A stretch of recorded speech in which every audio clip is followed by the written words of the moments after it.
Today, we're talking about my own personal journey in using the skill of discernment, particularly for burnout recovery, but also in just my life experience, my lived experience. It's been quite a journey to learn how to use discernment. When we're talking about burnout, some of the things that have come to mind for me are using discernment in burnout recovery.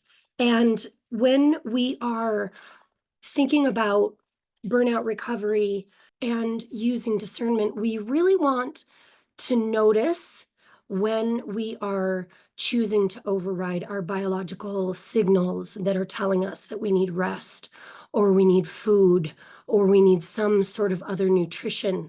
Maybe our biology is telling us that we need to stop watching news, like taking a little bit of a news diet, because sometimes we can get burned out by all of the things that are being discussed or being sensationalized. And so really choosing what we are eating, whether we are eating food or whether we are eating media or whether we are eating different kinds of things that we're reading, and really using discernment to help us make those affirming, those wellness affirming choices. So I encourage you to really pay attention to how your biology is telling you what it needs. And you can do that. We talked last week about why physiology is important. You can discover this by, is this running through my nervous system in a positive way? Or is it running through my nervous system in a non-positive way? And then using discernment for that. Choosing to rest when your biology is saying rest.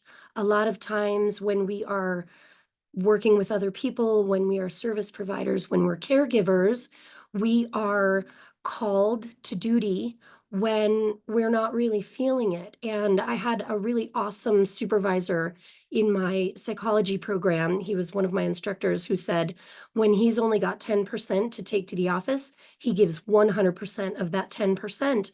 And I've really taken that to heart. So really discerning when you are over giving. I think that's really important when we're trying to recover from burnout, is being discerning about how we're using our energy and really allowing ourselves to conserve energy when we're not full. Choosing employers that value our work and that value us and that value our energy, not just an employer who says self-care is important, but an employer that actually promotes it and provides it for people, maybe through wellness programs or opportunities to take days off, mental health days. There was a funny nurse meme post in Facebook this week where this person said, give me the most off the wall excuse for not going to work today. And I said, I'm taking a mental health day. Crazy, isn't it?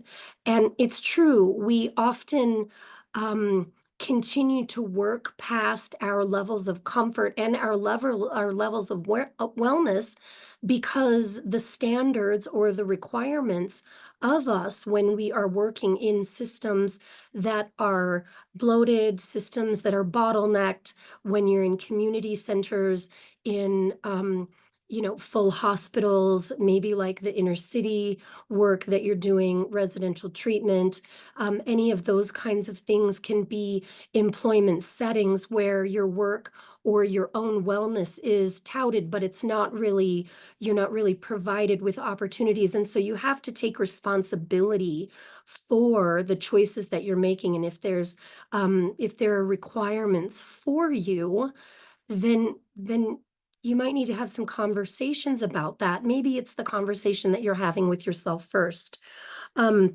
Choosing relationships when we are in states of burnout. We really want to monitor and guard our energy in relationships. Maybe there are people in our lives that require a lot of our energy, particularly if we are caregivers for people who are struggling themselves. And so learning how to maybe set good boundaries. This is a point of discernment. We want to be able to give from a place of overflow. I had a very wise woman tell me at a conference once, many, many years ago, that you can only give from overflow. And I took that to heart and really started looking at my own behavior around giving, around pleasing others, around relationships, people asking for my attention or my presence, really, and trying to say yes because I didn't want to hurt their feelings, or or maybe valuing their thoughts and feelings over my own needs as a caregiver or as a person or as somebody in relationship, as a daughter, as a sister, as a mother, as a friend. So these are some of the ways that I've learned to use discernment so that I could start to um, fill back up so that I could plug up some of these holes where I was leaking energy and where I was giving more than I had to give because it was either required of me or I didn't know how to set a boundary about it. Or, there are many, many reasons. Anybody who sees this video has some reasons why they are feeling burnt out or why they are in a state of depletion. I interviewed somebody the other day who was in a state of chronic fatigue over a couple of car accidents that they'd had. And so maybe it's not necessarily your own personal choice. Maybe something's happened to you in your life, but really being able to look within and discover our own needs and then make discerning choices about how we spend and share our energy. Those are the things that I want to share with you today. I want to keep these videos short just because it's way easier to post them. They will eventually end up on my YouTube page, but definitely you can look for them here on this Facebook page. If you haven't taken the Burnout Checkup, I encourage you to do that.